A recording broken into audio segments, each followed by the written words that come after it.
Alrighty, dudes. Here we go. Uh, let's. Let's I played one game. I've been playing ranked. I think we'll play some ranked while we can. See what we can do.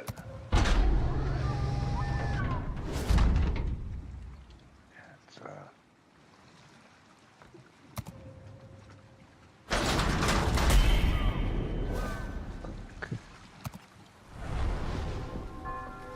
Let's see here.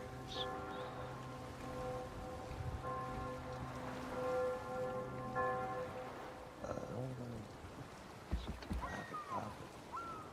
That's this one. Yeah, it is. No,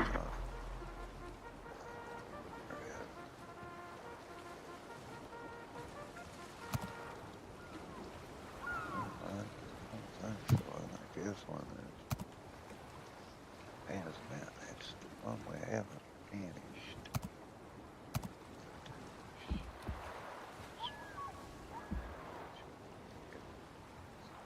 Up to that was housing.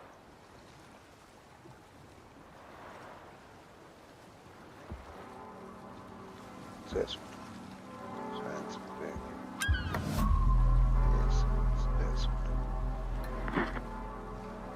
I think. Maybe. No. I'm not for sure, dudes.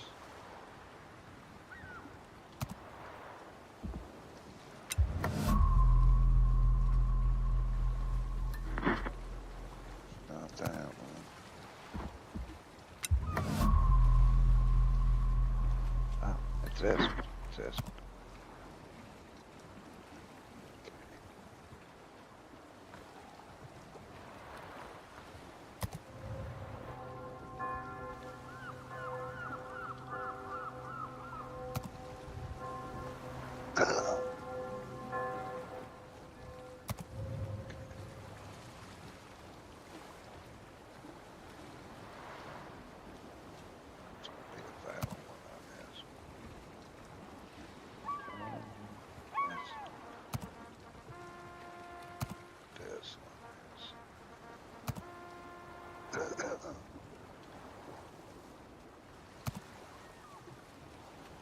This one is.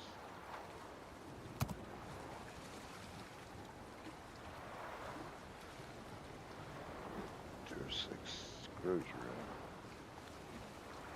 Destroyer.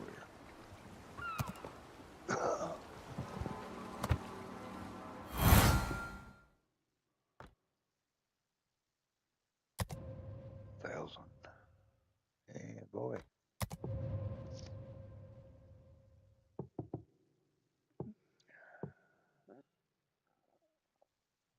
Okay. All right, man. Let's.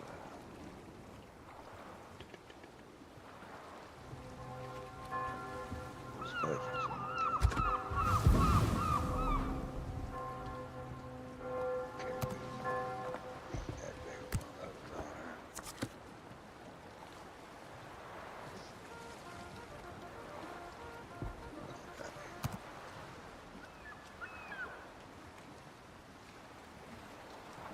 Anything else I got it? Oh.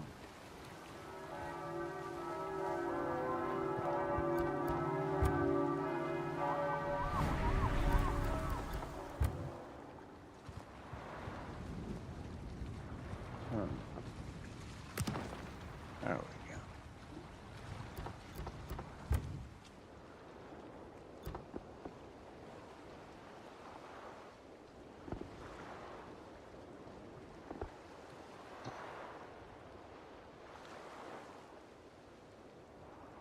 All right. That'll work, I guess.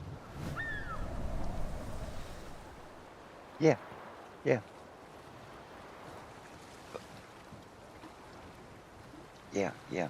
I'm good.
was listening to this about $1 million program to train airmen in inclusive leadership.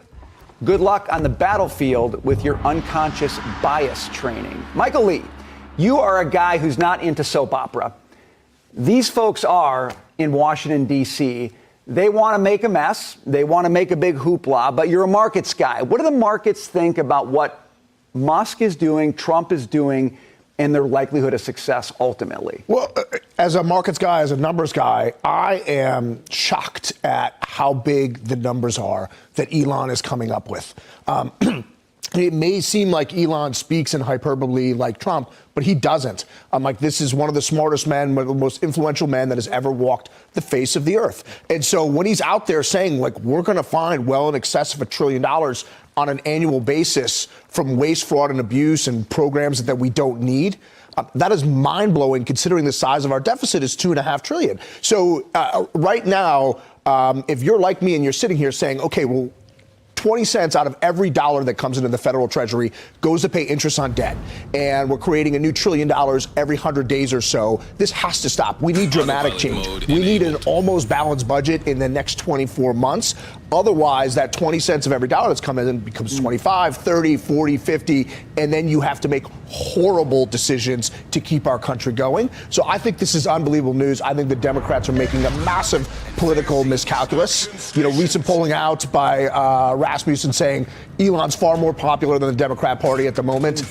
This is the wrong tack. If they want to shut down the government, that's like telling a vegan he can't have meat. That's fine. That's good. You're speaking to a vegetarian here, so I'm nodding along. I just want to talk a little bit about what this particular pause means with respect to all of these court cases, because Elizabeth Warren was saying we'll challenge these things in court, and that's how this is going to go, whatever particular issue it is. So we're talking about the block on Trump's buyout. Many people, I think it was more than 65,000, wanted to take that buyout offer. They brought this case in Boston. It's Judge O'Toole, appointed by Bill Clinton, so that gives you a sense. I have to guess that Boston had jurisdiction, but they may have had choice of venue, and then therefore they would choose a venue that would be favorable to them.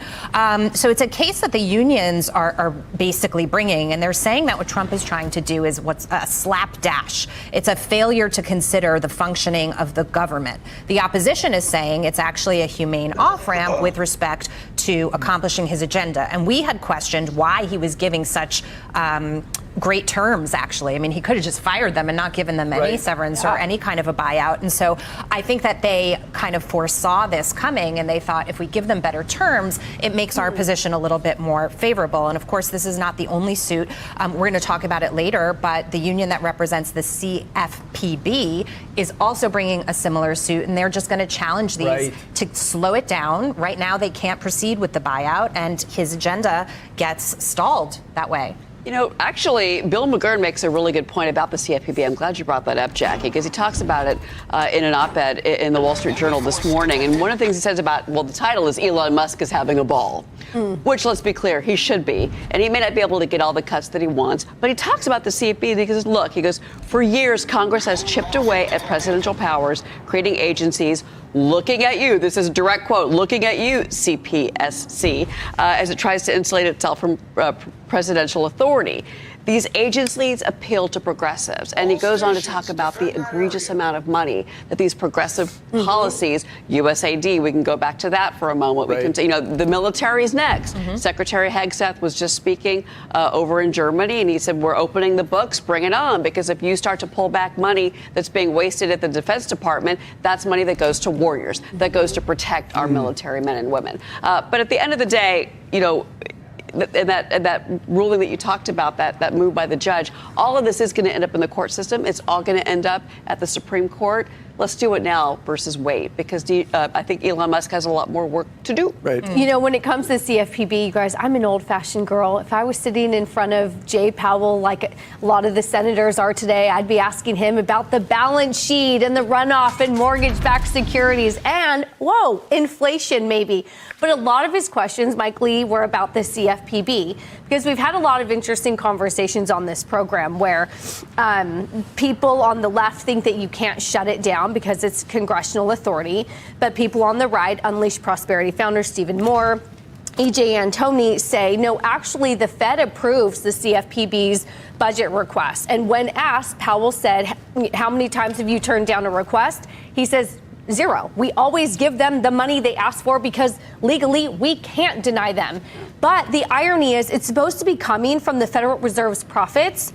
They don't have any profits. There are no profits. They've been losing hundreds of billions of dollars, according to E.J. Antoni. Right. But every time they ask for a couple $100 million, the Fed has to say yes. So that actually, surprisingly, was a twist in the testimony today, where Jay Powell had to answer questions about the CFPB and maybe brings to light who really is in charge of this thing. So, if you go back to the beginning of the first Trump administration, there was a Supreme Court case that shook up the CFPB because it was designed to basically be an unaccountable institution. Right. Exactly. Right? Like a fourth branch of government where you have three co-equal branches, the legislative, the judicial, and the executive. And bringing all this all together, district judges in Boston, in Rhode Island, in New York are not co-equal with the executive, and they cannot take out the executive's power. They can't declare war. They can't write laws.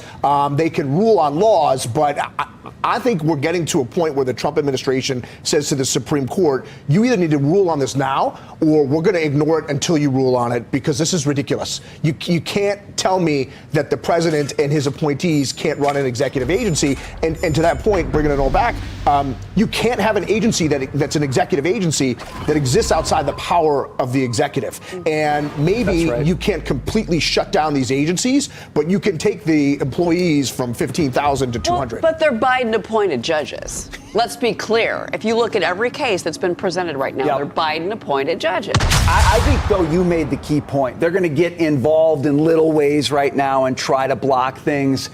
President Trump runs the executive. If he wants to fire executive branch people, he will do it, and he should have a way to do it. If we want to get rid of the CFPB, I don't know if Steve Moore is right. I don't know if the people on the left are right. I don't care. At some point, you get Congress together and say, guys, pass a law. This is the worst agency that's ever existed. It is Elizabeth Warren's dream for all the worst reasons. And it's got to go. And I think the American people are on board with that, because they don't look at what's happening. They don't see Maxine Waters out there swearing at Elon Musk and say, that's someone I want to follow. Yeah, right. Does anybody say that? Look, they created it to deal with the financial crisis. Taylor talked about that yesterday. Fair enough. I mean, that was a very dark time in our nation's economy and for our financial markets, and people were losing homes left and right and losing their livelihoods. But that was then and this is now. And I don't think there is any place for the CFPB. No need to make it darker with terrible bureaucratic policy. In a world filled with nasal congestion, one hero rises. Afrin No Drip. Experience ridiculously powerful nasal congestion relief in seconds. No drips, no mess, just unblocked breathing. Whether it's allergies or a cold, Afrin is your go-to solution for nasal congestion. Afrin, the wow is real. Use as directed.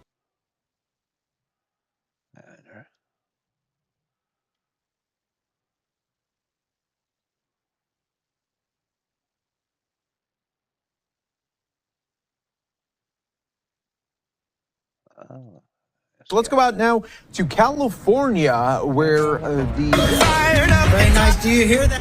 there's a party going on there for Chad Bianco, the sheriff of Riverside County, announcing his run for governor. Let's listen in on live now. Autopilot mode disabled. It is absolutely wonderful to see so many people out here that have come to support. I think the possibility of today's announcement has lit a fire of hope amongst a whole bunch of people. As I was out there today, I spent the last hour and a half or so out there talking with people from all over Riverside County, Orange County, San Diego County. I appreciate you so much for coming, but what I realized is today we have a microcosm of California here. We have law enforcement, we have firemen, elected officials, we have leaders from our tribal nations, construction workers, teachers, doctors, nurses, students, business owners, real estate professionals, farmers, pastors. I saw a few of my retired friends, dads, and most most importantly, for this revolution that we have going on in California, mama bears.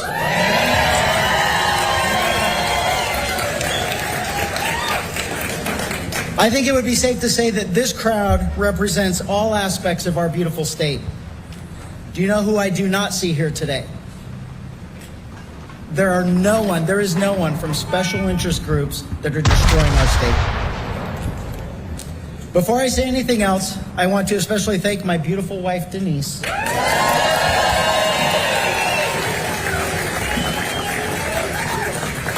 She has been faithfully by my side through this crazy thing we called law enforcement. And so far, she's promised to stay with me during this next thing we're doing. She is truly my rock of support in everything in my life, and she is going to represent California well as a First Lady.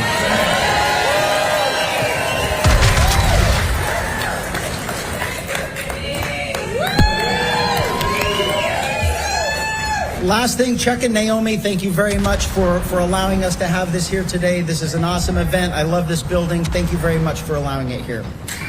So, let's get to it.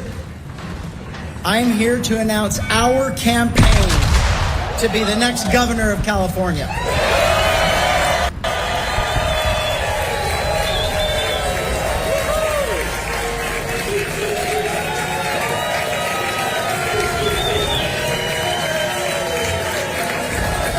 I am running for governor of our beautiful state, which I absolutely love, because our head is heading down the wrong track, and it has been for years. Everyone knows it, except for those sitting in an echo chamber in Sacramento. For decades, the party in complete control of our government has tried the same failed ideas and the same failed policies that haven't worked. We have to be brutally honest during this campaign, and that includes those in the media. It is only our Democrat elected officials who are responsible for the decline of California. What is it that they have given us? Rampant crime, higher taxes, the highest cost of living in our nation, tent encampments in every major city, more fentanyl deaths, catastrophic fires, a broken homeowners insurance market, and people across our state are struggling to afford groceries and gas. Californians deserve better.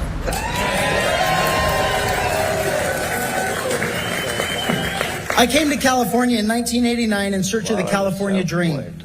I got a job, I bought a house, I married a beauty queen, and I raised a family.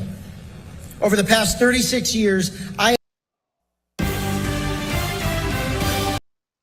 Democrats, they're struggling to find their voice, their way after Donald Trump's dominant win in November. And their 2024 standard bearer, former Vice President Kamala Harris, well, she's back. And she's not really doing her party a lot of favors. While speaking to Broadway actors, well, she launched into one of her trademark word salads. Take a look. When we think about like these moments where we see things that are being taken, but also let's see it as nature abhors a vacuum. So where there's a vacancy, then let's fill it. Yeah.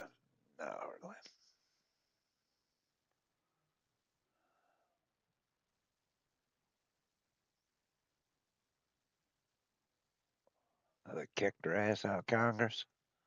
It's about damn time. This is a true robot. It can go.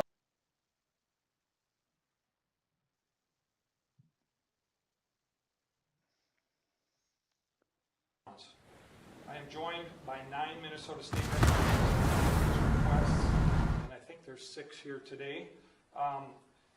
These representatives include Glenn Gruenhagen of Glencoe, Eric Lucero of Dayton, Shane Mecklin of Clear Lake, Tim Miller of Princeburg, Linda Runbeck of Circle Pines, Cal Barr of East Bethel, John Poston of Lakeshore, Dwayne Quam of Byron, and Jeremy Munson of Lake Crystal. We are making this request on 3 direct grounds. First, Representative Omar improperly and deliberately filed for a tax status for which she was not qualified, an illegal action in both federal and state law. The Minnesota Campaign Finance Board found on June 6th of this year that she illegally used campaign funds to pay a law firm to review her tax records.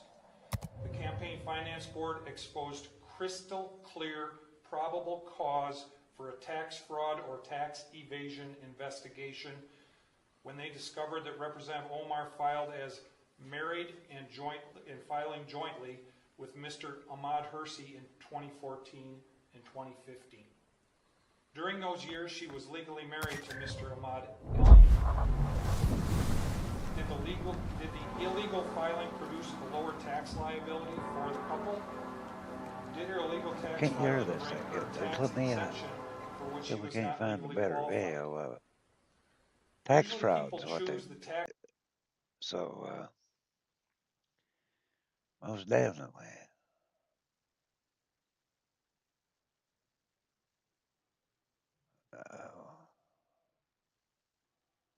Trying to find one a little better, but I mean, I guess this is it. It's all we can find. So. Of Lake Crystal. We are making this request on 3 direct Let me grounds. turn that up my First, headset. Representative Omar improperly and deliberately filed for a tax status for which she was not qualified, an illegal action in both federal I'll take and my state medicine law. while we're The Minnesota Campaign Finance Board found on June 6th of this year that she illegally used campaign funds to pay a law firm to review her tax records. Okay. The Campaign Finance That's Board illegal. exposed crystal clear probable That's cause definitely for a tax illegal. You fraud can't or take tax campaign evasion funds and use them toward investigation anything. when they They discovered kicked that that Representative Omar filed Santos as or whatever his married name, and Republicans filing kicked him jointly out over it. with Mr. Ahmad Hersey in 2014 and He had 2015. During those years, she was he legally had married bought fans only and some Pornhub, and they kicked him out of Congress over it. Literally, I mean, they literally kicked him out of Congress over doing it. So, she'll have to come in front of the well, or in that case, that's federal. So that could be a iffy one of what takes place there. I would think more than likely Congress and the Senate will investigate her. Sounds like they already have. They wouldn't announce it if they didn't have the proof that she was doing it. And basically go from there, being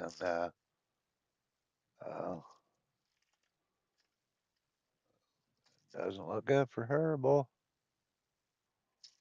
Put them to the side there for the moment. Trying to find there's my heart pill. And I need to find my cholesterol. There that is. But let's go ahead and start it back here. Mr. Ahmad Elmi. Did the illegal filing produce a lower tax liability for the couple? Did her illegal tax filing bring her tax exemption for which she was not legally qualified? Usually people choose the tax filing status that yields them the lowest tax liability. Right. Also, the board shared that the couple filed jointly during 2 specific years. Ilhan Omar and Ahmad Hersey have been together as a couple for 17 years. Given her record of crimes and violations of so many laws, it may be worth evaluating her claims of status in those other years as well. So they're going to go back on her. Second, 7 years, Omar lived that's together all they can go back. simultaneously with her first and second husbands at the same addresses in Minneapolis, I don't even think we can do that now. I think it's like 6 in now. 2009 through 2011. The tax used to be 7. enforcers may need to check if she used an illegal tax filing status and obtained tax deductions, including standard deduction levels for which she was not qualified in those years. Tax Third, fraud's no joke, we bro. know that Representative Omar took improper I mean, honestly, kickbacks from three that's no Minnesota joke. colleges You in don't want 2017 when she it's, oversaw their state budgets in about everything with tax 2017. fraud's got a jail sentence Under with it. campaign pressure, she returned those kickbacks in 2018. It is worth checking to see if she reported the kickbacks as income in 2017 or deducted the paybacks as expenses in 2018. 5 grounds for an investigation include corruption in public office and tax evasions on grounds of illegal filing status, improper deductions, concealed income from kickbacks, and improper claims for expenses. That's We are automatic also aware of expulsion Representative from Omar's pattern Congress. of improper conduct. She has been fined by the Campaign Finance Board for diverting campaign funds for an unpermitted political trip to Orlando. She has been directed to pay back her expenses for uncovered political trips to Boston, New York, Philadelphia, Chicago, Florida, and Washington, D.C. She has been punished for conversion of campaign funds to pay for personal legal and accounting services. Damn, boy. She has flouted laws regarding the filing of her personal financial data in a way that distorted the political campaign process. She definitely has some shit. That's On June 25th, I asked my Congresswoman Angie Craig to launch an investigation into these improprieties. That went nowhere. She said, do it yourself. So on June 23rd, on July 23rd, I asked the U.S. House Ethics Committee to investigate Representative Omar. That request is currently being reviewed by the Office of Congressional Ethics. On that same day, I launched OmarTruth.com in an effort to rally Minnesotans and Americans to help bring political pressure to bring about a congressional investigation. After 2 weeks, we have over 44,000 citizens expressing their strong desire to bring about a full investigation, and the list is growing. I will be adding today's request to the facts available on OmarTruth.com. Today, I and 9 other representatives are asking the nonpartisan federal and state tax enforcers to open investigations. We are simply asking them to do their jobs. they're fucked. Put it in a quaint word. They're fucked. Like I said, tax evasion. Like Hunter Biden. Certainly there's precedent. He was going to jail, man, for tax evasion. That's a fact. I mean, The media and others, no getting around it. Fact. very clear, blatant violations of our laws to find every way we can to appeal. He was definitely going to go to jail for tax evasion. Prosecute those laws. And that's what we're doing here today. And a gun charge, but he'd got more for the tax evasion than the gun charge. You know, I don't think so. You know, I guess the fact that we each represent 40,000 people might be helpful, and it might be something that that those individuals take under consideration. But this gives us an ability, I think, to, in an organized, deliberative fashion, say, we have asked the Minnesota Department of Revenue to do their job. We have asked the IRS to do their job. Before we got here today, we don't know if they have been fully informed and appraised of these facts. After today, we can be sure that they've been fully informed and appraised of these facts. So President Trump has an obvious place in this as the head of the federal executive branch. Would you like him to ask the IRS to do this? He could have more sway. Well, he would have a lot more sway. Yeah. You know, I don't know that it's really our job to make that request to the president. I think he is aware of what is going on. I expect he is. You know, this effort today may make him more aware of some of those details, and it will be his decision as he looks at the facts and the circumstances in Washington to make that call. Is that part of your goal today, to get more of his attention? I think it's our goal to get his attention and every American's attention about what is going on here. It seems to me that that if this was a conservative Republican, that we would already have action going forward. Oh, it's been blown out of the water. The fact that no one is above the law needs to be remembered here, and our agencies need to do their work. If it was a conservative Republican, Now, don't get all giddy, dudes. They won't deport her. She is naturalized into the U.S., so they will jail her, though. They will strip her Well, I from think people Congress. have asked President Trump to bring his taxes forward for political reasons. I don't know that there's been anything expressed to show that there's probable cause for a crime. Leadership and voice will not be diminished if I am not on this committee for one term. My voice will get louder and stronger, and my leadership will be celebrated around the world as it has been.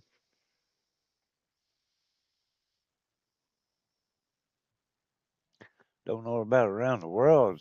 Today's resolution, as it relates to Representative Omar, details 6 statements she made as a sitting member of Congress that under the totality of the circumstances disqualify her from serving on the Committee on Foreign Affairs.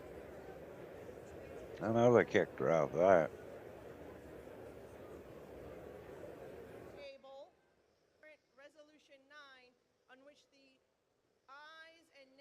Don't tell me this is about consistency. Don't tell me that this is about a condemnation of anti-Semitic remarks when you have a member of the Republican caucus who has talked about Jewish space lasers and an entire amount of tropes and also elevated her to some of the highest committee assignments in this body. This is about targeting women of color in the United States of America. Don't tell me, because I didn't get a single apology when my life was threatened. The representative can say whatever the heck she wants, but we don't have to accept it or embrace it. Individuals who hold such hateful views should rightly be barred from that type of committee. This institution is better because of her leadership, and the Foreign Affairs Committee benefits from her perspective. So let's talk about what's really happening. Republicans are waging a blatantly Islamophobic and racist attack on Congresswoman Omar. And I've said it before, I will say it again. The white supremacy happening is unbelievable. This is despicable. We're not removing her from other committees.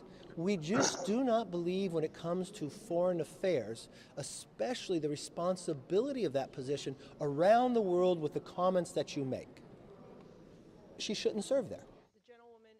Result of those failed decisions, we now have hundreds and hundreds of rockets raining down on innocent men, women, and children in Israel from Hamas, funded by Iran.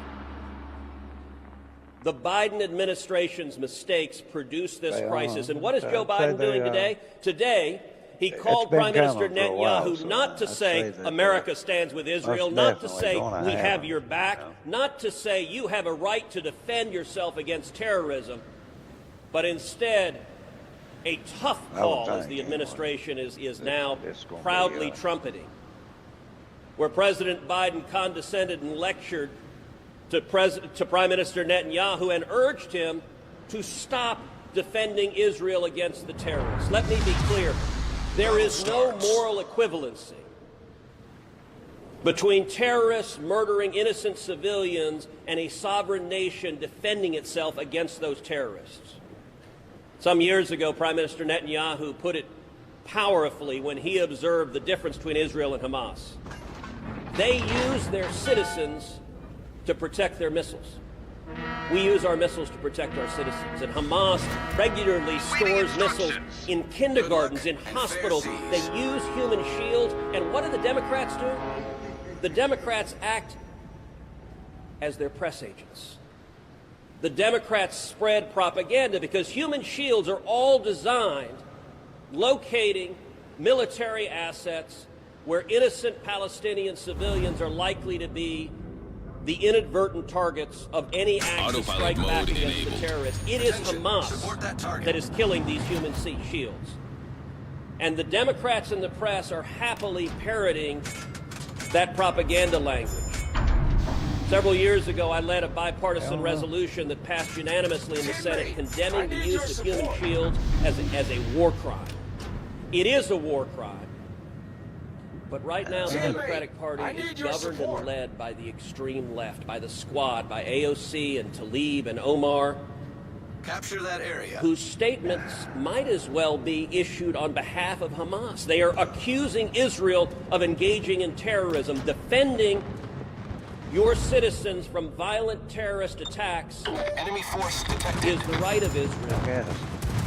And I will say for every Senate All Democrat, stations requesting fire on they the have an designated opportunity target. right now to decide where do they stand. Just a minute ago, I was speaking with a reporter who relayed that Chuck Schumer had told him, The position of a strategic I don't want to target. answer any questions on Israel. Well, I bet he doesn't. I bet he doesn't because he's so scared of AOC primarying him from the left that he doesn't want to say anything to anger the anti-Israel extreme left in the Democratic Party. Now is the time for men and women with courage to step up and say, we stand with Israel. And by the way, now is the time when the Biden administration ought to step forward and say we're going to replenish the Iron Dome munitions that are saving thousands of lives by intercepting these terrorist rocket attacks, instead of attacking and belittling and undermining the nation of Israel. President Biden ought to be standing with Israel and replenishing the Iron Dome munitions. And with that, I'll tell you, I've been to the border. I've been to the Biden cages. For 4 years, Democrats went on and on and on. The corrupt corporate media went on and on and on about kids in cages. You couldn't turn on the evening news without hearing kids in cages. What they didn't tell you is Barack Obama built those cages, and today under Joe Biden, the cages are bigger and they're more full than they were before. Target. Mr. President, every Democrat who stood up and lamented kids in cages in the House of Representatives, Representative Ocasio-Cortez has a famous photo of her grasping her head by the kids in cages. Well, I'm going to give a simple challenge to Representative Ocasio-Cortez and for every Democrat in this body. Go see the Biden cages with your own eyes. I've seen them, the Donna tent facility with over 4,000 people, with little boys and little girls on top of each other. Just a couple of weeks ago when I was in the Rio Grande Valley, the rate of COVID positivity in the Biden cages was over 22%. And all the Democrats who talked about this, if they don't go, if they don't denounce the Biden cages, then they're telling you that they're hypocrites. That they didn't believe it when they said it, that they didn't care about it when they said it, that it was all politics. The ship is on fire. It wasn't about their kids. Why does Joe Biden refuse to go to the Rio Grande Valley? Because if he goes, TV cameras will come with him. Why does Kamala Harris, who's supposed to be the border czar, she's supposed to be in charge of this? Why won't she go to the Rio Grande Valley? Because if she went, the TV cameras would come and would show the Biden cages. And the Democrats are counting on the corrupt corporate media to suddenly say nothing to see. 15,000 Haitians under a bridge in Del Rio, nothing to see here. Anyone want to know what Joe Biden's favorite ice cream flavor is? That's the news. Never mind 1.2 million illegal immigrants. Never mind when I took 19 senators down to the border, we went out on the river and saw a man floating dead in the river who died trying to cross illegally. Never mind the South Texas farmers and ranchers, the moms who told me, I won't let my teenage kids go out on our ranch mode disabled. without being armed with a loaded firearm. Because there's so many human traffickers and narcotics traffickers that it's dangerous for them to go out on their own ranch. Never mind the South Texas farmers and ranchers who told me at round tables how tired they are of going out and finding dead bodies. Torpedoes to port. You want to understand what's happening? Say there's no crisis? Come to Brooks County. I invite every Democrat here to Brooks County. Brooks County in South Texas. It's just north of the border. Brooks County, over and over and over again, they're dead bodies of illegal immigrants. The traffickers who are bringing them in, they're not nice guys. They're not humanitarians. They don't give a damn. Ship is on fire. That means if one of the illegal immigrants is a pregnant woman, is a young child, is elderly, is sick, they just abandon them. They leave them in the rough terrain, in the summer heat, and over again.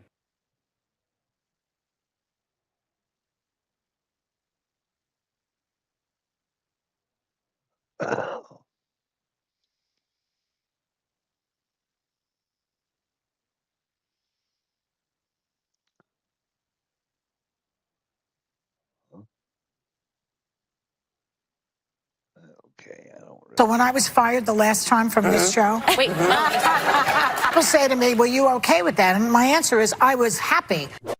Democrats and the media are now unloading all their nasty attacks on rising Trump White House star and new press secretary, Caroline Leavitt. I think she's probably been put in there because, according to Donald Trump, she's a 10. Daytime television has just been rocked by an unbelievable bombshell.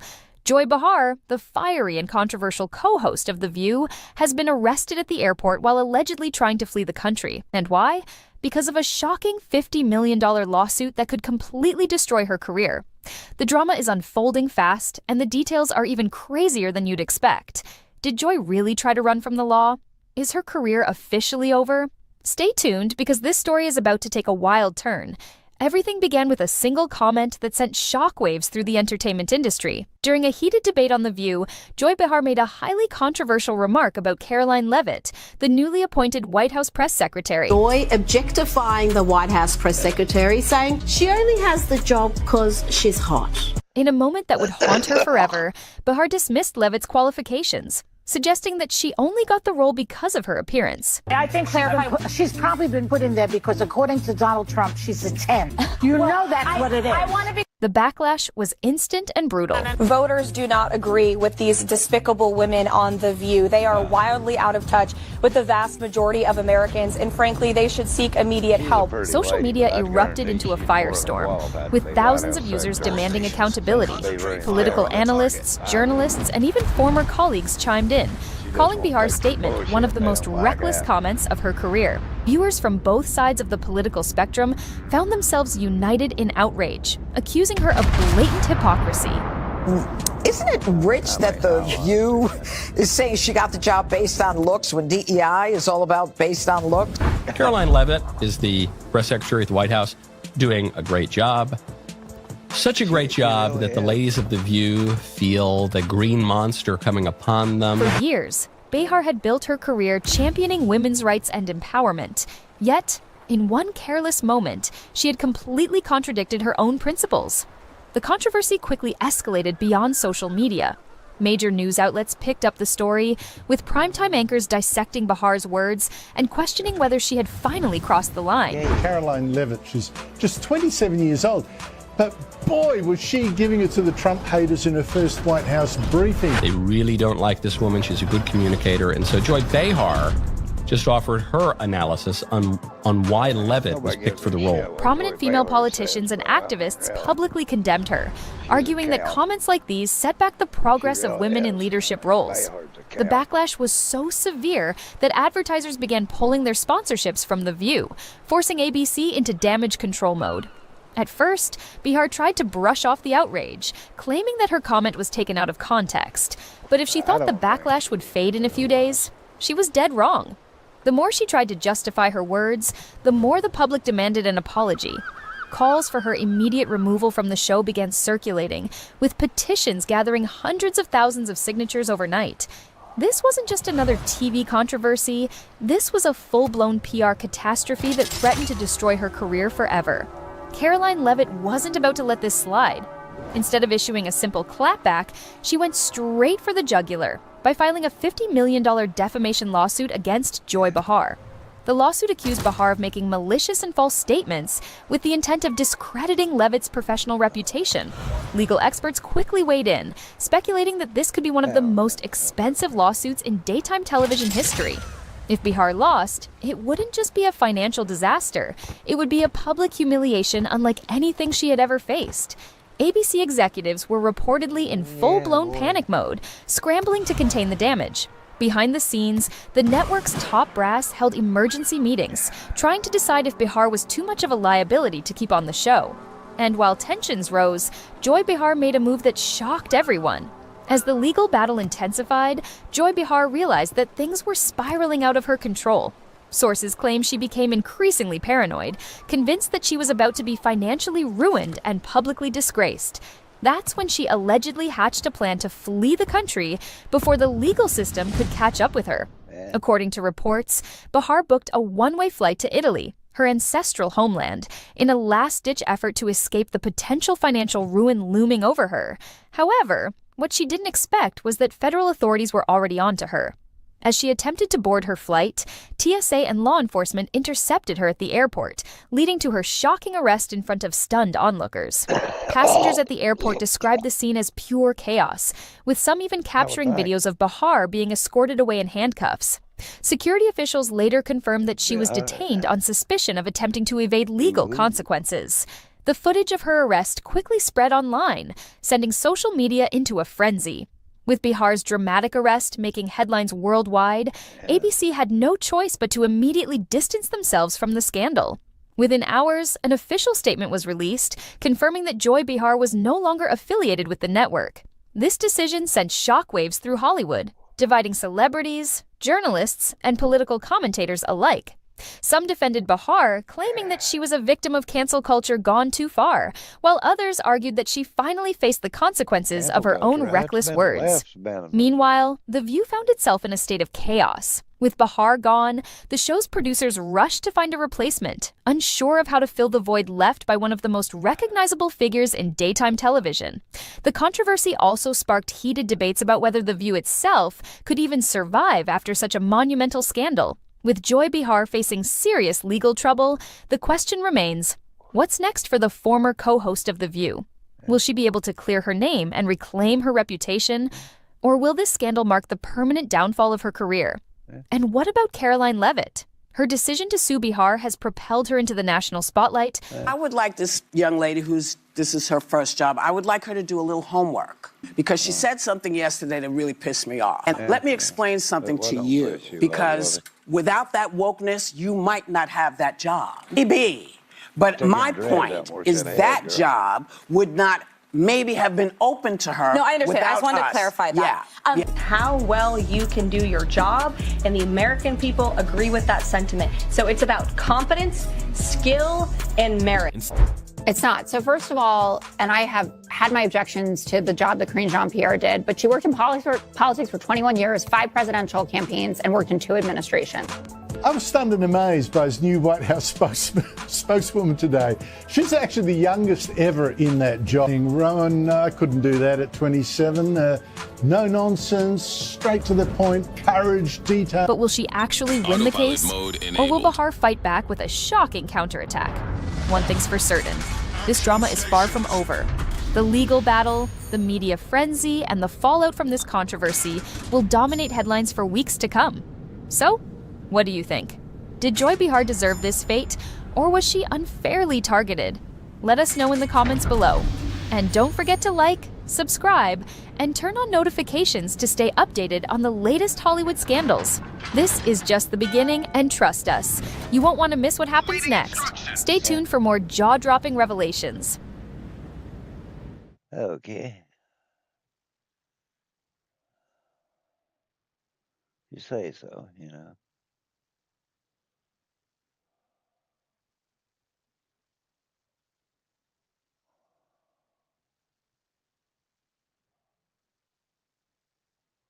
Trying to get 20 billion back to Biden, huh?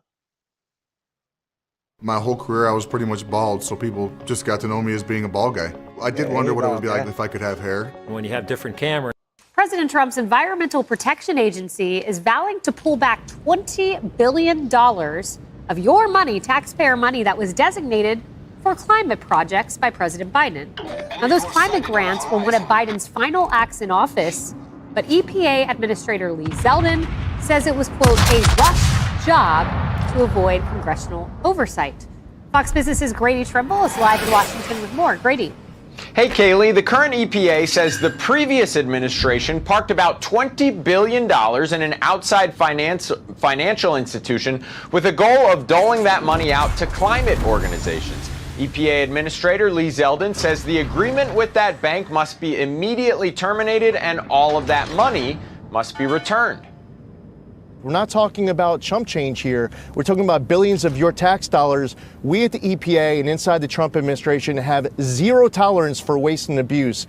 We're coming down hard on this. Yeah. And there's more. Zeldin has already canceled a $50 million grant for an organization called the Climate Justice Alliance for its pro-Palestinian stance. The head of that organization is blaming the Biden administration for not processing that money, and it's lashing out at the Trump administration, saying despite claims that this administration will protect clean water and clean air for the nation, it has attacked basic protections for neglected communities from day one. That's what they're saying. Here's what RNC Chair Michael Whatley is saying. Look, the people who are screaming the most right now are the people who are affected by these cuts. These are all people who have been entitled to this money. They've been receiving this money. The fact is that the taxpayers, the voters of America, have said no more. And Kaylee, just to put things into perspective, that $20 billion we talked about at the top, if you look at the median income in the United States, $20 billion is equivalent to the annual salaries of roughly 500,000 Americans. So as Zeldin said, it is not chump change. It's a lot of money and a lot of salaries going to the government. Kaylee? It's a good way to look at it in terms of salaries. Grady, thank you. Paul, it's interesting. So this money is shoved to 8 entities that then dole this out to NGOs. If you're following here, it's kind of feels like a shell game. We put it here and there, and you can see where accountability is a huge problem. Yeah, and you know, the beneficiaries of all of this are always people who are right in line with their fellow travelers. I looked at one of these very clearly. I'm going to do something I don't do very often. I'm going to plug my Substack. Opsdesk.org takes you to it. Here's why. Just did a big deep dive on one of the entities involved here. Everybody running the thing is Obama adjacent, all right? His hand is still in this thing. They got $15 billion, from what I can ascertain, Climate United. All of it is that they had $500,000 a year ago. In a year's time, the Biden administration managed to get them $15 billion with a V dollars. Think about what you could do with that for real teachers who actually teach real writing and real math. How many cops, firemen, nurses, doctors, etc. Instead, it goes to some climate fund. Here's what I'd like to see, because let's just advance the story. A grand jury. Not every grand jury has to be criminal. Let's do a grand jury to issue a report. That way the grand jury minutes are not secret. A grand jury report, put it out like the 9/11 report. Who are these people?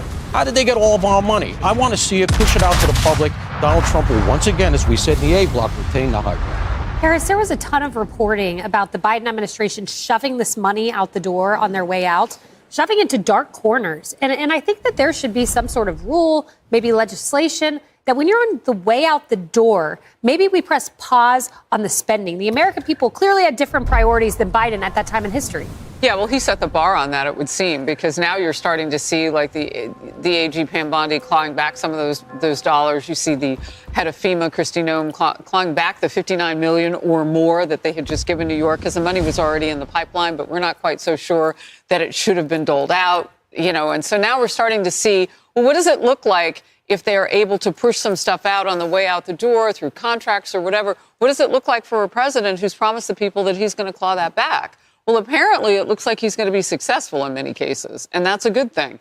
The other thing I would say, Jim Justice, who is the senior senator in the great state of West Virginia, told me last week that if you look at all of this, there's an opportunity now for each state to come behind the DOGE cuts. He knows that some people in his state may lose their jobs through this whole thing. He said now is our moment to shine. He wants to create more jobs and energy because he can now. Under Biden, he couldn't. Under Obama, remember, they were going after coal. They were doing all the things to push ahead. And if there's going to be some transition between now and whatever comes in the future, we're going to need all hands on deck in energy. And he said so for his state, he's looking forward to what DOGE is doing because it's going to get West Virginia back to what really makes them money. Yeah, we know that fracking is a big part of that in that corner of the country. But Emily, you know, one of the loudest reporters in the briefing room, most hostile, was a guy named John Carl when I was there. And I want to play a clip from him. I'm sure he loved reporting on the great successes of the Trump administration. There's one point in particular on climate I want you to listen to. Donald Trump's favorability rating is actually higher than it ever was the first time around. Let me ask you, a recent poll by Marquette looked at several of the things that he has done or says that he is going to do, and 63% favor federal government's recognition of only two sexes, 60% favor deporting immigrants who entered the United States illegally, 60% favor expanding oil and gas production, 59% favor declaring an emergency at the southern border. Is there anything you are seeing that Trump is doing that you are in favor of, that you think is the right thing?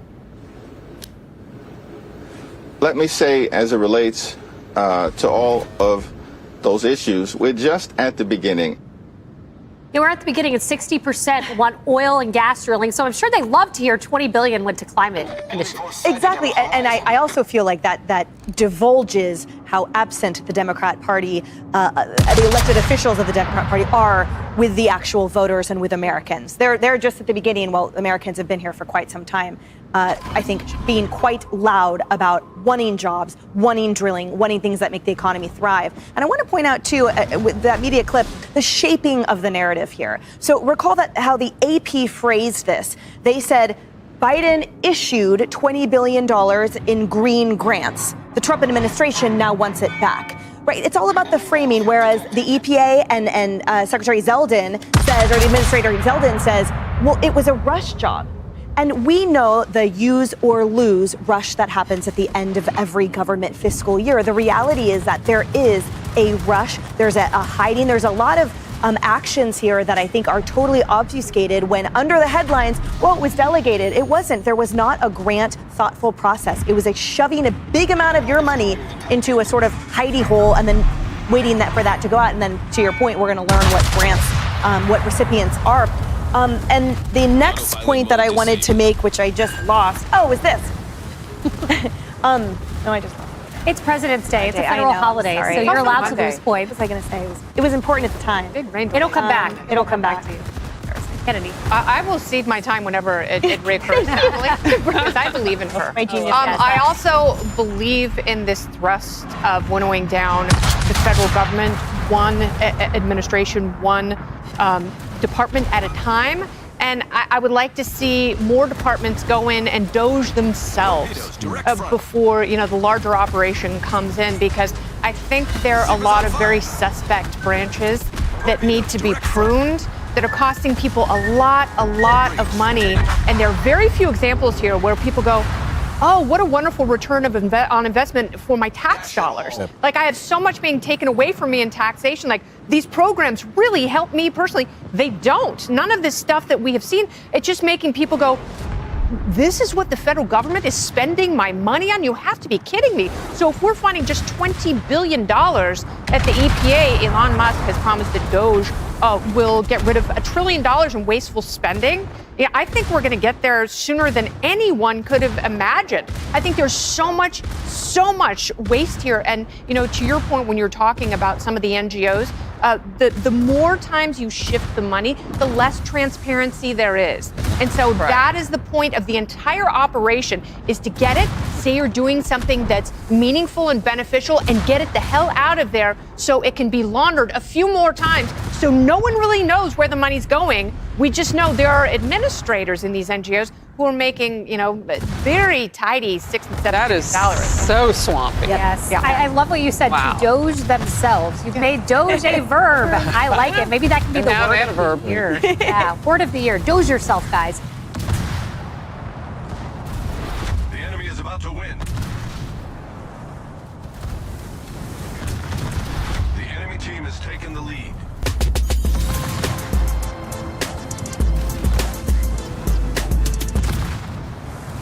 Support the RAINS Act. Unleash the American dream for every West Virginian.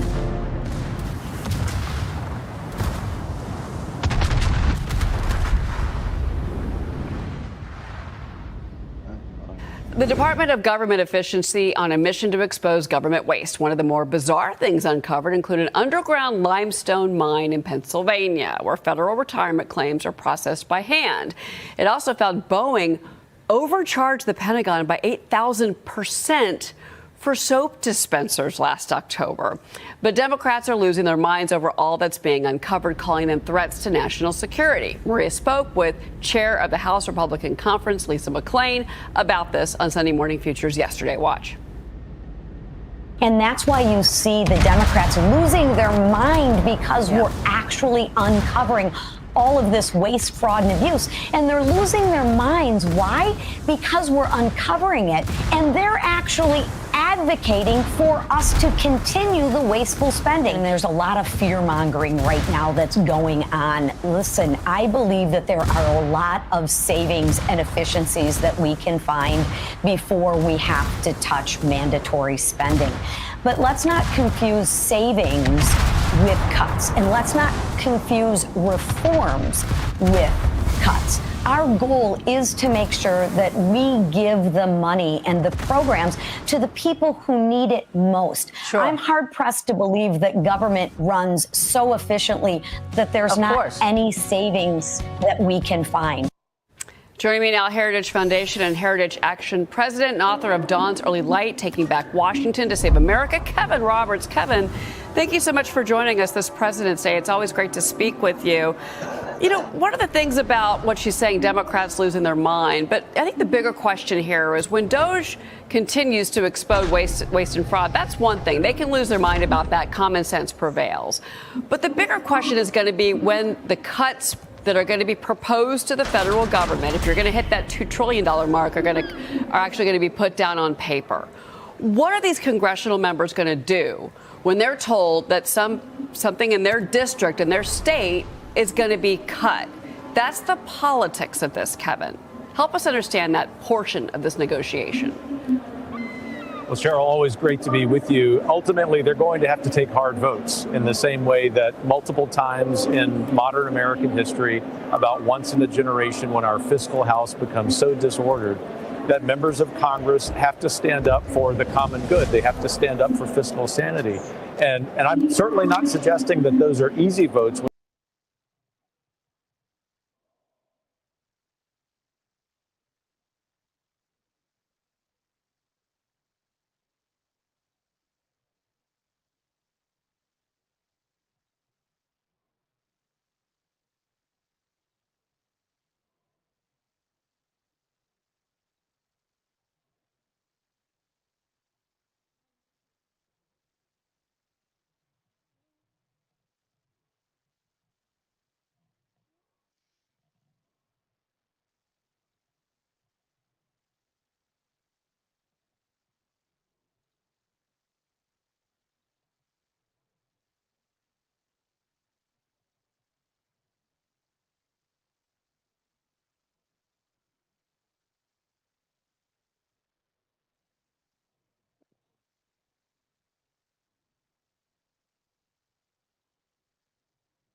Taxes was waiting and wondering. Well, right now, some trouble for a newly opened Center City restaurant. The business owner claims she's being bullied by neighbors, harassed, who simply are not happy her business is there. Chubby Chicks opened up shop on Walnut Street. Our Alex George spoke with the owner about what all is happening here. This small business just opened up 2 months ago, but in that time, they say they've received dead rodents on their door, complaints made to their landlord, and even received comments that their business doesn't belong in a prestigious neighborhood. my life savings, my home, all that's wrapped up into this business. So it's not just oh, if I have to go. No, it would be devastating. Chubby Chicks just opened up at 1111 Walnut Street 2 months ago. It's a place where people come to eat brunch and celebrate. We do karaoke on the weekends, on Saturdays and Sundays. So it's so much fun. It's inclusive. You come here and you be yourself, and that's what everything is about here. But since opening, owner Shakira Turner says things haven't been great. We're basically not too welcomed here. I thought that we would be. She says the neighbors have made several complaints to the landlord, requiring her lawyer to get involved. They're saying that we're playing unusual music, that we're playing, that riffraff is coming out of here, and that's just not true. We're open from 8 a.m. to 3 p.m. during the week, and they were saying that we were playing music to 2 a.m. We're not even here, and even going as far as saying that one of us was on the roof of their building at 2 a.m. and just basically putting in false claims to my landlord, which, really stirred up some issues. She says she's even had one-on-one confrontations. I even had someone tell me to my face that, how did I get here? Did I use my drug dealer baby daddy's money? So it's hurtful. It's extremely hurtful. And since, she says issues have continued, including stolen signs, food left on her back door, someone entering the business and flooding the basement multiple times, plus leaving dead rodents at the storefront. Someone's left a rat 3 times in front of our building. So after us getting them up, throwing them away, thinking that maybe it was a fluke, it was every single day.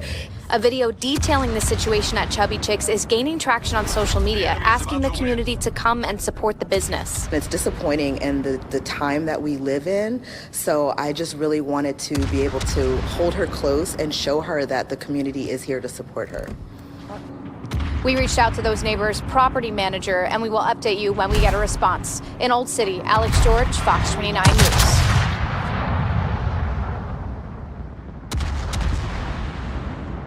Autopilot mode disabled. And welcome back here to Live Now from Fox. I'm Andrew Kraft. Let's keep it moving with this very busy day's top headlines. We want to focus our efforts now on illegal immigration and enforcement of such actions here.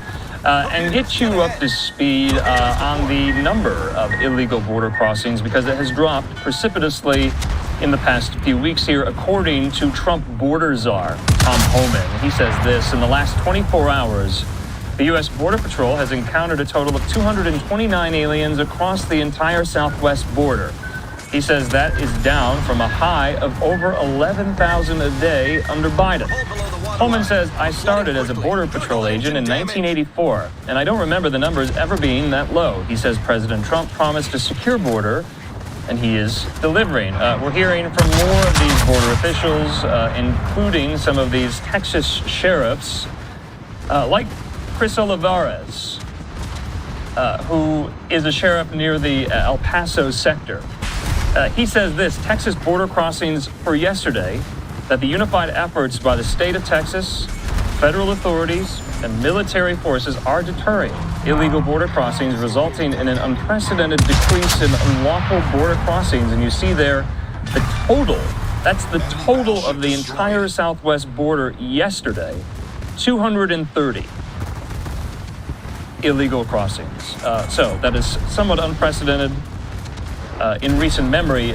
We do want to stay, though, on this topic, talking about border enforcement. We're going to move from Texas. We're going to go to Phoenix, Arizona. I believe this is live picture over the Phoenix, Arizona skyline. Let's take that here. So earlier today, a press conference was held talking about a new piece of legislation being proposed in the Arizona state legislature. It would aim to give law enforcement officers in the state more powers to deal with drones at the southern border. Now, if passed, the bill would give officers immunity from liability for damages caused by the interception of a drone under certain circumstances. So, Arizona law enforcement are hoping to ramp up the fight against drug cartels.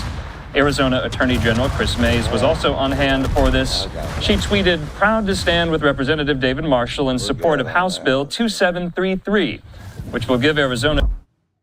We got our stuff that we're looking for, so we're good deal. It's a good deal.